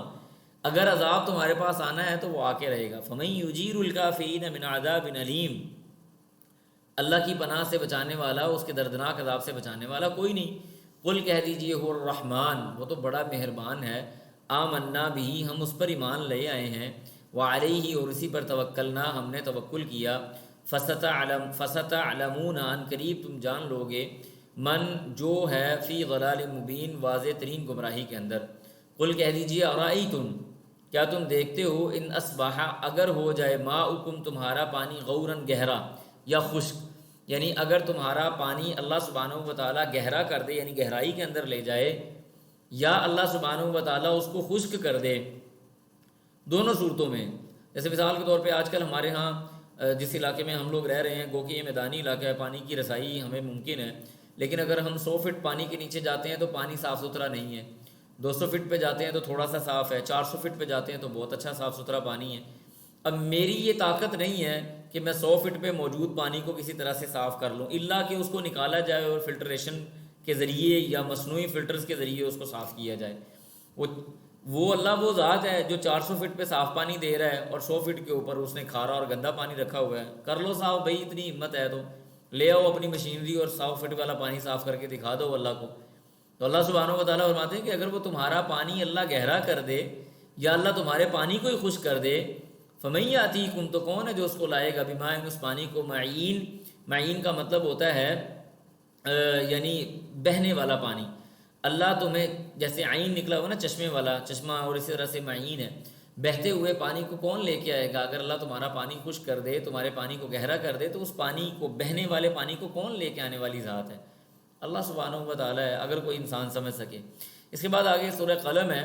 سورۃ القلم 52 آیات پر مشتمل ہے، اور اس کے اندر ایک باغ والے لوگوں کا قصہ ہے، اور اللہ سبحانہ و تعالیٰ نے ان باغ والے لوگوں کے قصے کے ساتھ ہی مشرکین مکہ کو جوڑا ہے، اور ان کے بارے میں یہ مثال اللہ تعالیٰ نے آگے جا کے بیان فرمائی ہے۔ اور اس طرح سے اس کے اندر اللہ تعالیٰ نے یعنی مشرکین کو بڑی شدید قسم کی ڈانٹ پلائی ہے۔ ایسے الفاظ کے اندر آپ کو قرآن مجید کے اندر مشرکین پر ڈانٹ اور مخصوص افراد پہ ڈانٹ نہیں ملے گی جو اللہ نے اس سورہ مبارکہ میں نازل فرمائی۔ فرماتے ہیں بسم اللہ الرحمن الرحیم،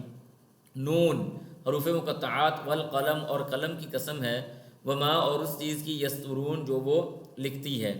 قلم کی قسم، اب یہاں پہ علماء کرام یا مفسرین نے مختلف قسم کے قلم لے لیے۔ کسی نے کہا جی کہ وہ لوہے محفوظ میں لکھنے والا قلم، کسی نے کہا نہیں اس سے مراد صرف وہ والا قلم ہے جس قلم نے سب سے پہلے تقدیریں لکھیں، جیسے حدیث کے اندر آتا ہے رسول اللہ صلی اللہ علیہ وسلم نے فرمایا کہ اللہ سبحانہ و تعالیٰ نے سب سے پہلے قلم کو پیدا کیا اور قلم کو کہا اکتب لکھو۔ اس نے کہا وماذا اکتب، اللہ میں کیا لکھوں؟ اللہ نے فرمایا جو ہونے والا ہے وہ سارے کا سارا لکھ دے، اور زمین و آسمان کی تخلیق سے 50,000 سال پہلے یہ کام اللہ تعالیٰ نے کروا لیا۔ بہرحال جو بھی ہے اللہ سبحانہ و تعالیٰ نے قلم کی قسم کھائی ہے۔ اللہ فرماتے ہیں قسم کھانے کے بعد اللہ اکبر، نبی علیہ الصلوۃ والسلام کو ذہنی اذیت اتنی دی گئی کہ آپ کو مجنون، پاگل، کاہن، ساحر، دیوانہ تک کہہ دیا گیا۔ اب اللہ تعالیٰ نبی علیہ الصلوۃ والسلام کے بارے میں قسم اٹھا کے کیا کہہ رہے ہیں؟ پیارے، ما انت بنعمت ربک بمجنون، ما انت آپ نہیں ہیں، بنعمت ربک اپنے رب کے فضل اور اس کی نعمت کے ساتھ، بمجنون کوئی مجنون آدمی۔ یعنی انسان بعض اوقات، اور یقین کریں کہ انسان کا سینہ بعض اوقات لوگوں کی باتوں سے اتنا تنگ ہو جاتا ہے، اتنی پریشانی آ جاتی ہے کہ لگتا ہے اس کو کہ وہ شاید ابھی ہلاک ہو جائے گا۔ اور ایک وہ آدمی جو لوگوں کا خیر خواہ ہے، جو لوگوں کا مصلح ہے، جو لوگوں کو جہنم سے محفوظ کرنے کے لیے کوشش کر رہا ہے، اس کو مارا جا رہا ہے، اس کو تکلیف دی جا رہی ہے، اس کو ساحر، کاہن، مجنون، پاگل اور دیوانہ اور نہ جانے کن کن ناموں سے پکارا جا رہا ہے۔ کیا حالت ہوتی ہوگی محمد الرسول اللہ صلی اللہ علیہ وآلہ وسلم کی؟ سوچنے والی بات ہے۔ واللہ میرے رونگٹے کھڑے ہو گئے ہیں یہ بات سوچ کے کہ اگر ہماری کوئی بات ہو تو ہم تو 2 منٹ بھی کسی کی بات برداشت نہ کریں۔ اور اللہ تعالیٰ نبی علیہ السلام کو کیا کہتے ہیں اگر نبی کا سینہ تھوڑا تنگ ہوتا ہے؟ فرمایا وَلَقَدْ نَعْلَمُ أَنَّكَ يَضِيقُ صَدْرُكَ بِمَا يَقُولُونَ فَسَبِّحْ بِحَمْدِ رَبِّكَ وَكُن مِّنَ السَّاجِدِينَ وَاعْبُدْ رَبَّكَ حَتَّى يَأْتِيَكَ الْيَقِينُ۔ پیارے جانتے ہیں ان کی بکواسیات سے، ان کی فضول باتوں سے، ان کی تہمتوں سے، ان کی الزام تراشیوں سے آپ کے سینے میں پریشانی پیدا ہو رہی ہے، آپ کا سینہ تنگ ہو رہا ہے، لیکن بے فکر ہو جائیں۔ فَسَبِّحْ بِحَمْدِ رَبِّكَ، اللہ کے ذکر کی تسبیح اپنی زبان پہ جاری رکھیں، اس کی حمد، اس کا شکر ادا کرتے رہیں، اور اللہ کی عبادت کے ساتھ اپنے آپ کو مشغول رکھیں۔ ہم آپ کے سینے کو دھو دیں گے اور کشادہ کر دیں گے۔ اب اللہ یہ قسمیں اٹھا کے نبی کے بارے میں کیا کہہ رہا ہے؟ آپ مجنون نہیں ہیں، آپ دیوانے نہیں ہیں۔ وَإِنَّ لَكَ، اور بے شک لَكَ آپ کے لیے، لَأَجْرًا اجر ہے، غیر ممنون، ایسا اجر جو منقطع ہونے والا نہیں،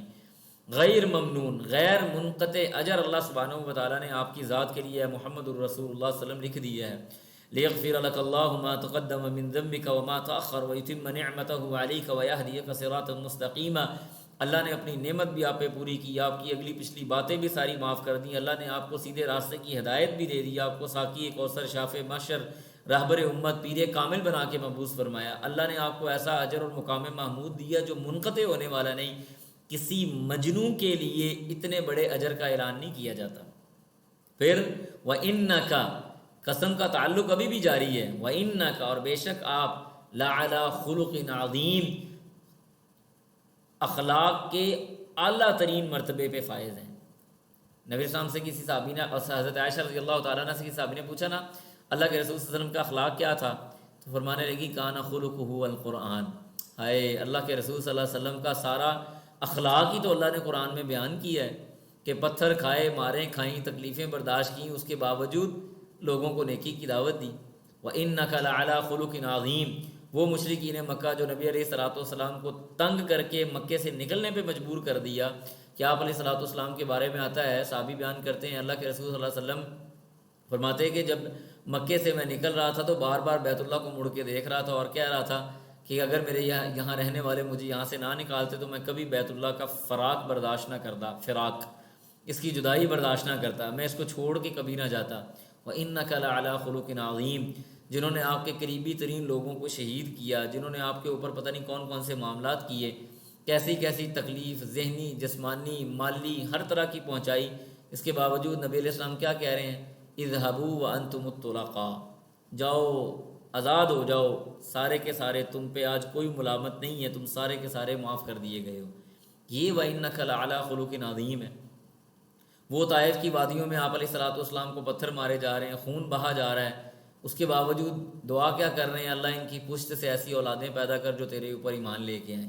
وَإِنَّكَ لَعَلَىٰ خُلُقٍ عَظِيمٍ، واللہ مثالیں بھری پڑی ہیں نبی علیہ الصلوۃ والسلام کے خلق کی۔ فَسَتُبْصِرُ، اللہ کہتے ہیں فَسَتُبْصِرُ، پس آپ ان قریب دیکھیں گے، وَيُبْصِرُونَ، اور وہ بھی دیکھ لیں گے، بِأَيِّكُمُ الْمَفْتُونُ، کہ کون ہے تم میں سے جو آزمائش میں آ گیا ہے۔ ان قریب پتہ چل جائے گا کہ آزمائش کس کے اوپر آنے والی ہے، عذاب اور پریشانی کس کے اوپر حائل ہونے والی ہے۔ اس کے بعد اللہ فرماتے ہیں اِنَّ رَبَّكَ، بے شک تیرا رب، ہوا اعلم، وہ بخوبی واقف ہے، وہ بخوبی جانتا ہے، بمن، اس کو، ضل، جو گمراہ ہو گیا، عن سبیلہ، اس کے راستے سے، اللہ کے راستے سے گمراہ ہونے والے کو اللہ بخوبی جانتا ہے، وَهُوَ أَعْلَمُ، اور وہ بخوبی جانتا ہے، بالمہتدین، اس کو جو ہدایت والے بندے ہیں۔ نیک لوگوں کو بھی اللہ جانتا ہے اور برے لوگوں کو بھی اللہ جانتا ہے۔ مطلب کیا کہ آپ کیا ہیں یہ ہمیں معلوم ہے، اور یہ مشرکین پلید اور نجس یہ کیا ہیں یہ بھی ہمیں معلوم ہے۔ فلا تطع، پس آپ نہ پیروی کریں کس کی؟ المکذبین، کسی بھی جھوٹ بولنے والے کی۔ ودو، وہ چاہتے ہیں، لو، کاش، تدہنو، آپ نرمی اختیار کریں، فیدہنون، تو وہ بھی نرمی اختیار کریں۔ یہ دہن سے نکلا ہوا ہے، دہن جو کہتے ہیں نا عربی زبان کے اندر، وہ تیل کو کہتے ہیں، یعنی کسی چیز کو تیل لگا کے نرم کر دینا، اور وہ بڑی آسانی کے ساتھ کسی بھی چیز سے نکل جائے۔ تو یہاں پہ یہ مراد لیا گیا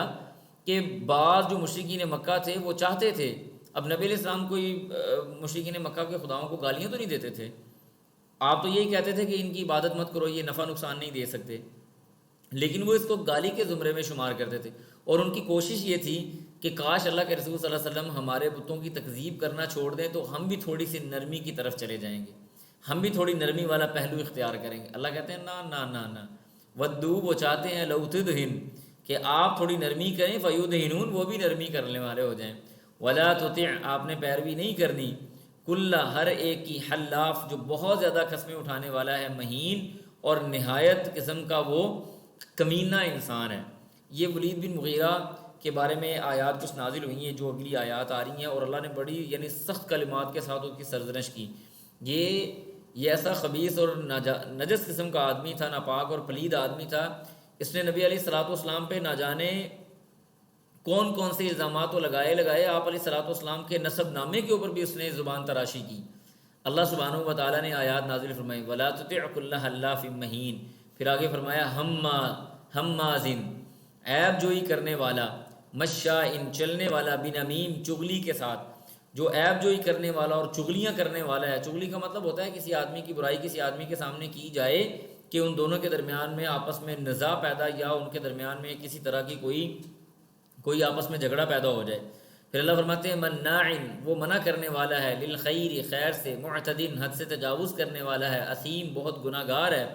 پھر فرمایا عتل بعد ذلک زنیم، عتل کا مطلب ہوتا ہے یعنی ایسا آدمی جو نہایت بد مزاج آدمی ہو، آپ اس بندے کے ساتھ اچھے انداز سے پیار سے بھی بات کریں تو وہ آپ کو کوئی کسی اور ہی طرح سے ٹریٹ کرے۔ اللہ فرماتے ہیں عتل، بد مزاج آدمی ہے، عتل بعد ذالک، بلکہ اس کے علاوہ زنیم، وہ ایسا بندہ ہے جو، میں واللہ کون سا ایسا سادہ لفظ استعمال کروں اس کے لیے،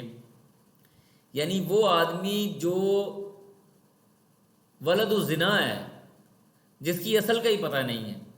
یہ نبی علیہ الصلوۃ والسلام کے بارے میں، نسب نامے کے بارے میں باتیں کرتا تھا، اللہ تعالیٰ نے وحی کے ذریعے بتا دیا کہ جاؤ اس کو پوچھو، اس سے کہو کہ جاؤ اپنی ماں کو جا کے پوچھو کہ تمہارے پاس کون آیا تھا،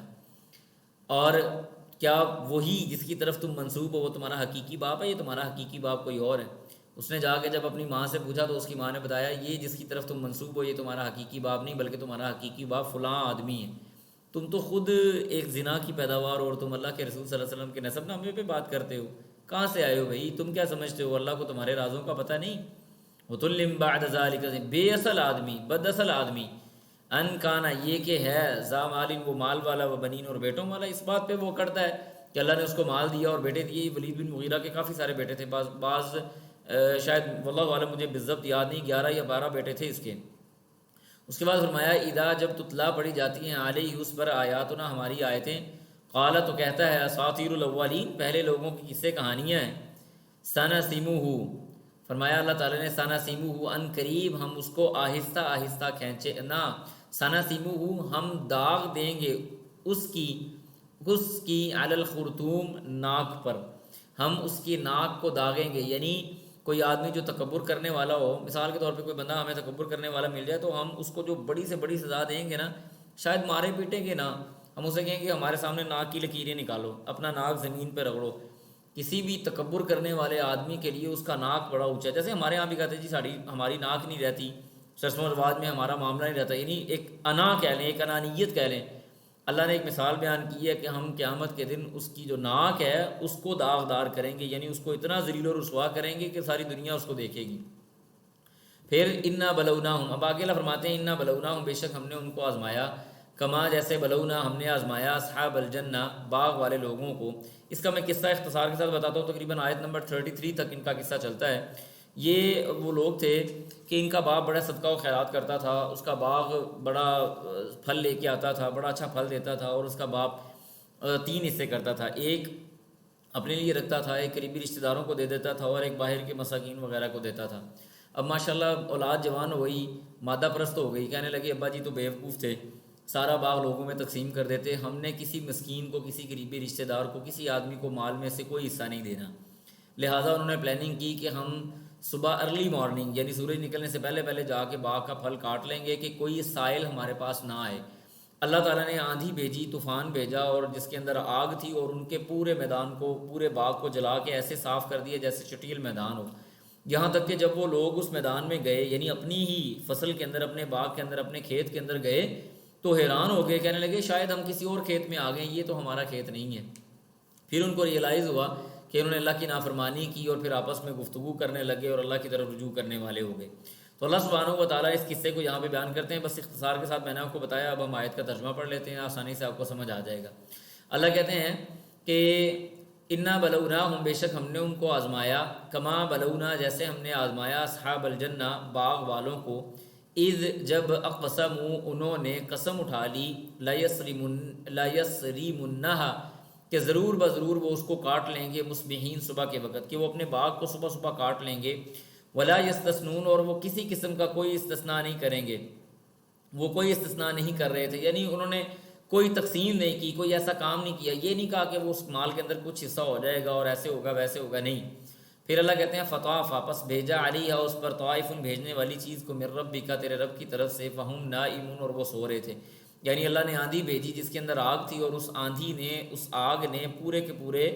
وہ جو کھیت تھا اس کو جلا دیا۔ فرمایا فاصبحت پس وہ ہو گیا، یعنی وہ کھیت، وہ باغ ہو گیا، کالصریم چٹیل میدان کی طرح، گویا کہ وہاں پہ کچھ تھا ہی نہیں، کچھ بھی نہیں تھا، ایسے کٹا ہوا میدان بنا دیا اللہ تعالیٰ نے۔ فتنادوا پھر آگے اللہ فرماتے ہیں فتنادوا پس انہوں نے ایک دوسرے کو آواز دی، مصبحین صبح سویرے، صبح سویرے ایک دوسرے کو جلدی جلدی اٹھایا، اٹھو اٹھو اٹھو، ان غدو فرمایا کہ ان غدو کہ وہ صبح صبح جائیں گے، علی حرثکم اپنی کھیتی پر، اپنے باغ پر، ان کنتم اگر تم ہو صارمین کاٹنے والے، یعنی جلدی جلدی اپنے باغ کی طرف صبح صبح چلو، ایک دوسرے کو آوازیں دینے لگے کہ کھیتی کاٹنی ہے تو آج جلدی جلدی کاٹ لیں گے تاکہ کوئی آدمی وہاں پہ نہ آ سکے۔ فن طلع کو پس وہ نکلے، وہم اور وہ یتخافتون آپس میں آہستہ آہستہ گفتگو کر رہے تھے، اللہ یدخلنہا کہ نہیں داخل ہو، الیوم آج علیکم تم پر، مسکین کوئی آدمی، کوئی مسکین آدمی سوال کرنے والا، کوئی سائل تمہارے اوپر داخل نہیں ہونا چاہیے، تمہارے اوپر آنا نہیں چاہیے۔ وغدو اور وہ وغدو اور آگے اللہ فرماتے ہیں وغدو اور وہ چلے، علی حردن بخیلی پر، قادرین قدرت رکھتے ہوئے، یعنی آپ ایسے وہ جا رہے تھے کہ جیسے اپنی بخیلی کے مطابق وہ پورے کا پورا پھل توڑ لیں گے، اپنے بخل کرتے ہوئے مکمل پھل کے اوپر جیسے وہ قدرت رکھنے والے ہیں۔ اس کی مثال یوں لے لیں آپ کہ مجھے کامل یقین ہو کہ میں نے جا کے اپنا پھل توڑنا ہے اور میرا پھل میرے انتظار میں ہے، اور میں مکمل یہ اسکیم اور پلاننگ بنا چکا ہوں کہ اس پھل میں سے میں نے ایک دانہ کسی کو نہیں دینا۔ اس کو آپ ویژولائز کر لیں تو آپ کو اس جو سین ہے اس کی سمجھ آ جائے گی۔ وَغَدَوْا عَلَىٰ حَرْدٍ قَادِرِينَ، اپنی بخیلی پہ بڑا وہ ٹائٹ ہو گئے، اور اس گمان کے ساتھ وہ جا رہے تھے گویا کہ وہ سارے کا سارا پھل کاٹ لیں گے اور وہ ان کو مل جائے گا اور کسی کے پاس نہیں جائے گا۔ اللہ کہتے ہیں فلما، پس جب رأوها، انہوں نے دیکھا اس کو، قالوا، کہنے لگے،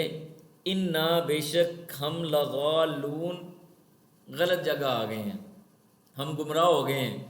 یہ باغ ہمارا تو نہیں، ہمارا تو باغ بڑا زبردست اور شاندار اور لہلہاتا باغ تھا ہمارا، اس کے اندر تو پھلوں کی تہیں لگی ہوئی تھی، وہ تو ہمارے انتظار میں تھا، ہم کسی اور میدان میں آ گئے۔ پھر بل نحن،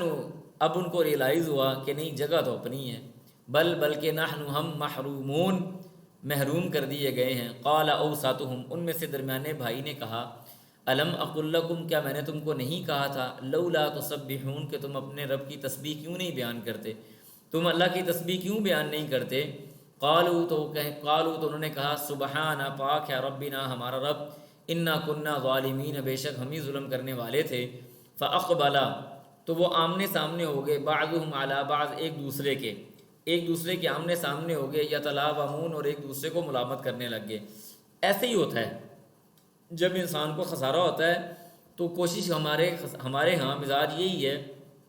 خسارہ ہونے پہ ایک دوسرے پہ ڈالا جائے، تمہاری وجہ سے ہوا، تمہاری پلاننگ غلط تھی، تم نے یہ مشورہ دیا تھا، تمہاری یہ سوچ تھی، تم نے ایسے چاہا تھا،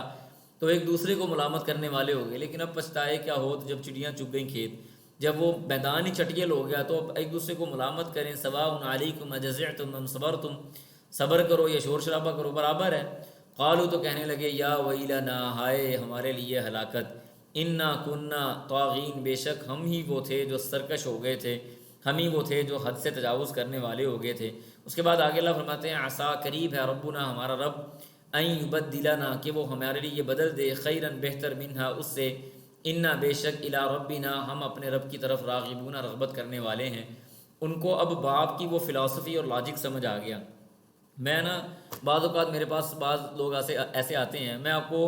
رزق کی تھوڑی سی فلاسفی سمجھانے جا رہا ہوں۔ بعض لوگ میرے پاس آتے ہیں، پوچھتے ہیں، جی یعنی رزق کی تنگی ہے، مال کی تنگی ہے۔ یقین کریں میں آپ کو بتاؤں، مال حاصل کرنے کا سب سے بہترین ذریعہ ہے اس کو خرچ کرنا۔ جتنا دونوں ہاتھوں سے دیتے جائیں گے، اللہ سبحانہ و تعالیٰ آپ کی جھولی ویسے بھرتا جائے گا، آپ کو آتا جائے گا، اور ایسی جگہ سے آئے گا، وَيَرْزُقْهُ مِنْ حَيْثُ لَا يَحْتَسِبُ، کہ انسان کے وہم و گمان اور اس کی چھٹی حص کے اندر بھی وہ بات نہیں ہوگی جہاں سے اللہ سبحانہ و تعالیٰ اس آدمی کو رزق فراہم کرے گا۔ پیسہ لانے کا سب سے احسن اور تیز ترین ذریعہ کیا ہے؟ پیسہ دیتا جائے، بندہ دیتا جائے، اللہ دیتا جائے گا اور اس کے پاس آتا جائے گا، اس کے رزق میں فراوانی ہوتی جائے گی۔ پھر والدین پہ خرچ کرے، باپ پہ خرچ کرے، بہن بھائیوں پہ خرچ کرے، عزیز رشتہ داروں پہ خرچ کرے، صلہ رحمی کرے، اللہ سبحانہ و تعالیٰ رزق اس کو بڑھا دے گا۔ اس لیے وہ باپ کی فلسفی سمجھ نہیں سکے، وہ باپ دے رہا تھا تو مال آ رہا تھا، انہوں نے روک لیا اور اللہ نے ختم کر دیا۔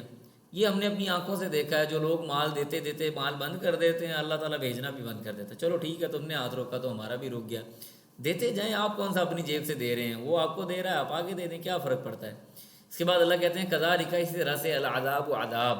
ولعذاب الآخرۃ اکبر، اور آخرت کا عذاب، یہ تو ہمارا عذاب ایک دنیا کا عذاب تھا نا، آخرت کا عذاب تو سب سے بڑا عذاب ہے۔ لو کانوا یعلمون، لو، اگر کانو ہوتے وہ یعلمون، جاننے والی، یعنی لوگ اگر یہ بات جان لیں تو آخرت کا عذاب تو بہت بڑا عذاب ہے۔ اس کے بعد آگے اللہ فرماتے ہیں، ان للمتقین، بے شک پرہیزگاروں کے لیے، عند ربہم، اس کے رب کے پاس، جنات، نعیم، نعمتوں والی جنت ہے۔ افنجعل، کیا ہم بنا دیں، المسلمین، مسلمانوں کو، کالمجرمین، مجرموں کی طرح، ما لکم، کیا ہے تمہیں، کیف تحکمون، تم کیسے فیصلے کرتے ہو۔ یعنی مشرکین مکہ کی ایک سوچ یہ بھی تھی کہ اولاً تو وہ کہتے تھے کہ مرنے کے بعد ہم نے اٹھنا ہی نہیں، قیامت قائم ہی نہیں ہوگی۔ پھر وہ کہتے تھے کہ اچھا چلو اگر مان لیا کہ قیامت قائم ہو گئی تو ہمیں جو اس وقت دیا گیا مال ہے، یا جو ہمارے پاس اس وقت ہماری پوزیشن ہے، جو ہمارے پاس اس وقت صورتحال ہے، اس سے بڑھ کر ہمیں دیا جائے گا، ہمارے پاس ایسے ہی مالوں کی فراوانی ہوگی، ایسے ہی ہم نعمتوں والی جنت میں ہوں گے۔ تو اللہ نے ان کی اس سوچ کا رد کیا، فنجعل المسلمین کالمجرمین، دنیا میں مارے کھانے والا وہ بلال جو احد احد کرتے ہوئے اپنے جسم کی چربی تک کو پگھلوا رہا ہے، کیا وہ اور اس کو مارنے والا اوپر اس کے اوپر ظلم و تشدد کرنے والا ابو جہل برابر ہو سکتے ہیں؟ افنجعل المسلمین کالمجرمین، ادھر بھی مار اور ادھر بھی مار، ادھر بھی عیاشی ادھر بھی عیاشی، ما لکم کیف تحکمون، کیا ہو گیا تمہیں، یہ تمہارے کون سے فیصلے ہیں؟ ام لکم کتاب فیہ تدرسون، اللہ کہتے ہیں تم جو فیصلہ کر رہے ہو، ام کیا ہے، لکم تمہارے لیے، کتاب کوئی کتاب، فیہ تدرسون جس کو تم پڑھتے ہو، یعنی تمہارے پاس تورات، انجیل، زبور، صحف ابراہیم و موسیٰ یا قرآن مجید یا کوئی اللہ سے کتاب نازل ہوئی ہے جس کو تم پڑھ کے بتا رہے ہو کہ ہاں جی مرنے کے بعد بھی ہم نے جنت میں ہی چلے جانا ہے اور مسلمان اور مجرم دونوں کے سونے برابر ہو جائیں گے۔ انا بے شک لکم تمہارے لیے، یعنی تمہیں یہ لگتا ہے کہ انا لکم بے شک تمہارے لیے، فی اس کے اندر ہوگا، لما تخیرون جو تم اختیار کرو گے۔ کون سی غلط فہمی کا شکار ہو؟ تمہیں یہ لگ رہا ہے کہ جنت کے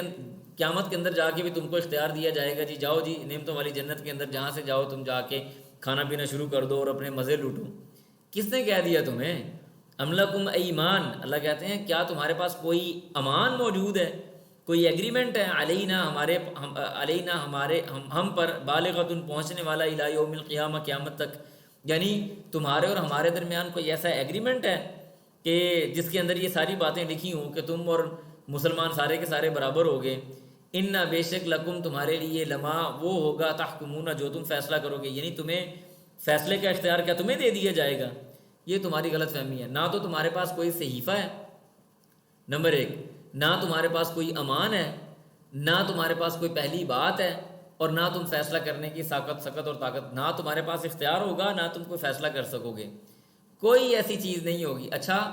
نہیں مانتے؟ سلہم، فرمایا سلہم سوال کیجئے ان سے، ایہم وہ کیا کون سی چیز ہے، بذالک اس کے ساتھ، زعیم جو ضامن ہے،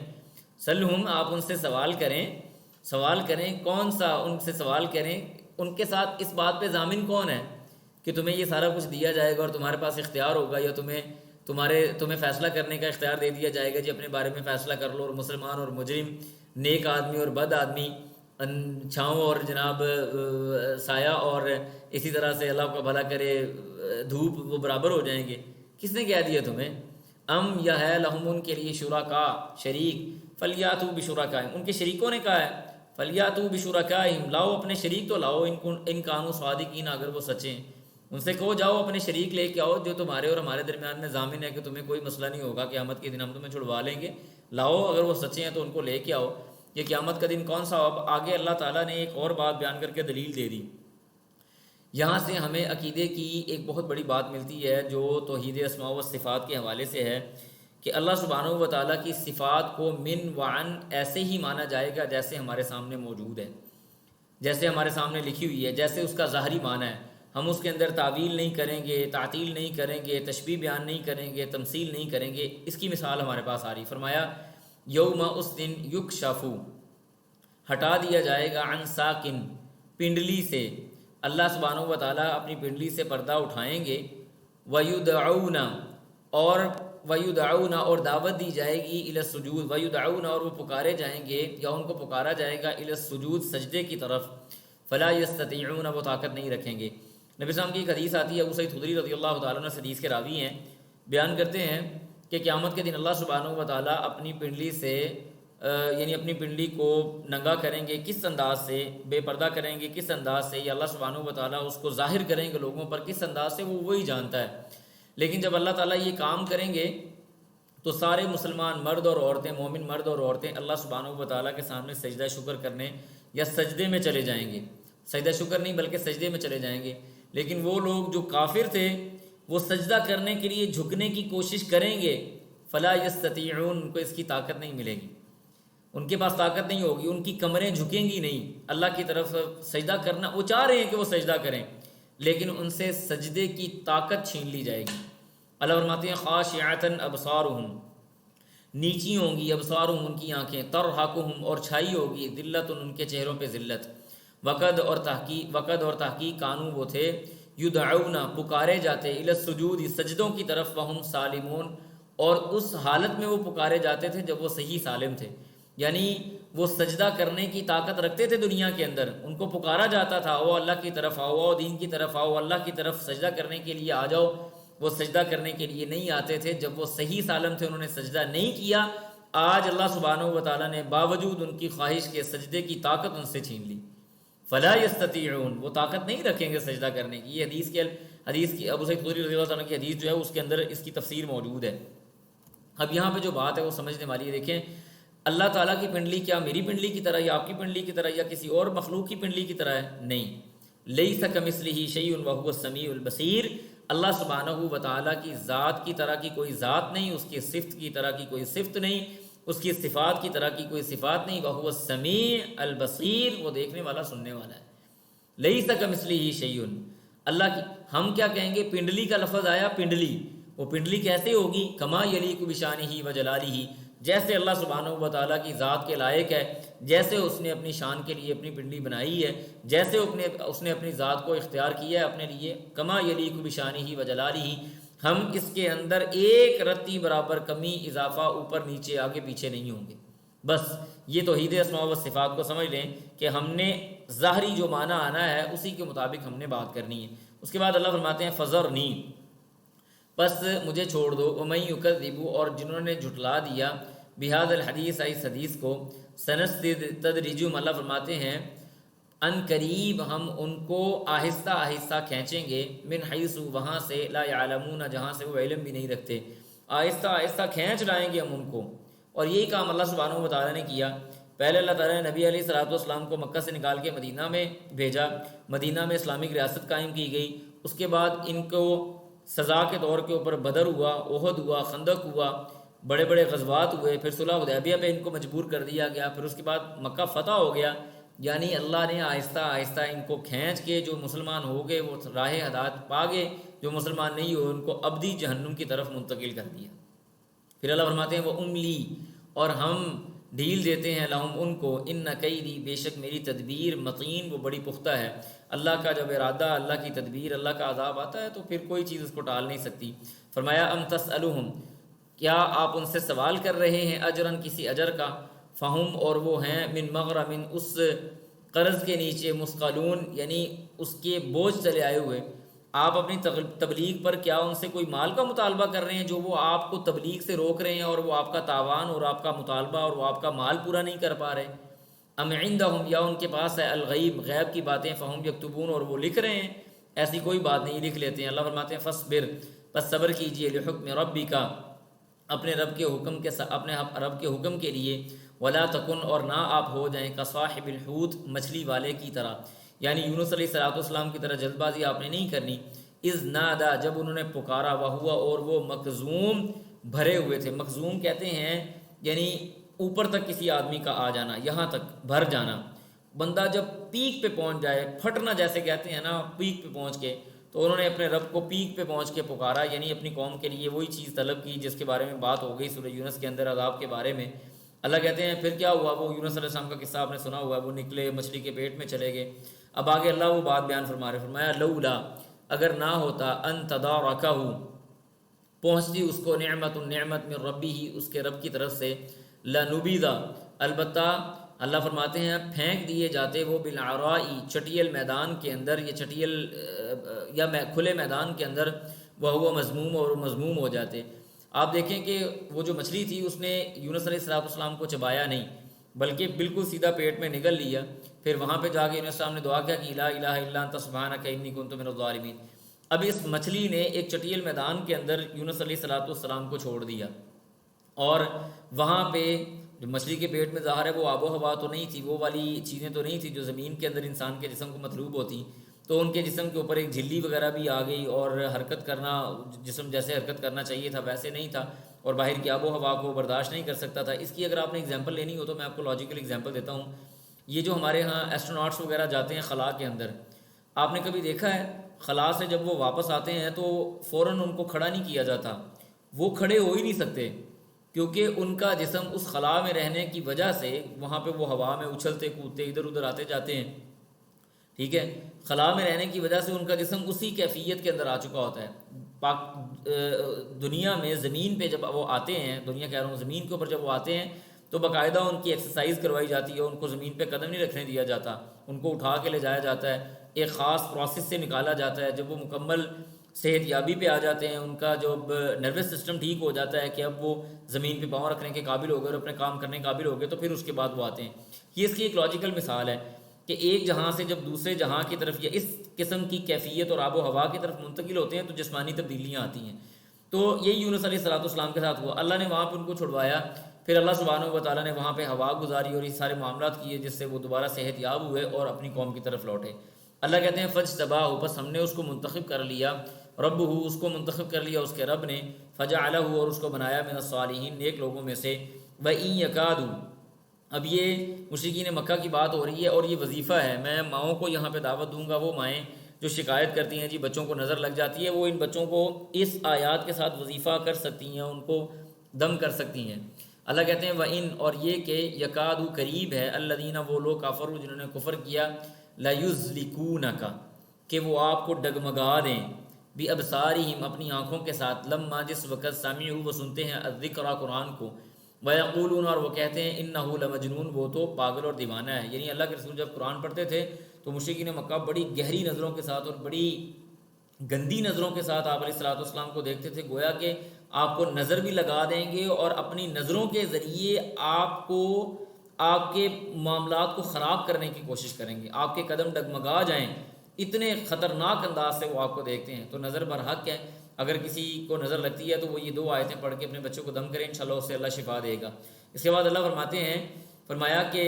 وما ہوا، اور نہیں ہے وہ، الا، مگر، ذکر، نصیحت ہے، کن کے لیے، للعالمین، تمام جہانوں کے لیے۔ یہ قرآن مجید جس کو تم پتہ نہیں کیا کچھ کہہ رہے ہو، یہ تو لوگوں کے لیے رحمت ہے، ان کے لیے شفا ہے، ان کے لیے نصیحت ہے۔ تو یہ ہمارا آج کا سبق تھا۔ اللہ سبحانہ و تعالیٰ جو بھی آپ کے سامنے رکھا ہے اس کو قبول و منظور فرمائے، اور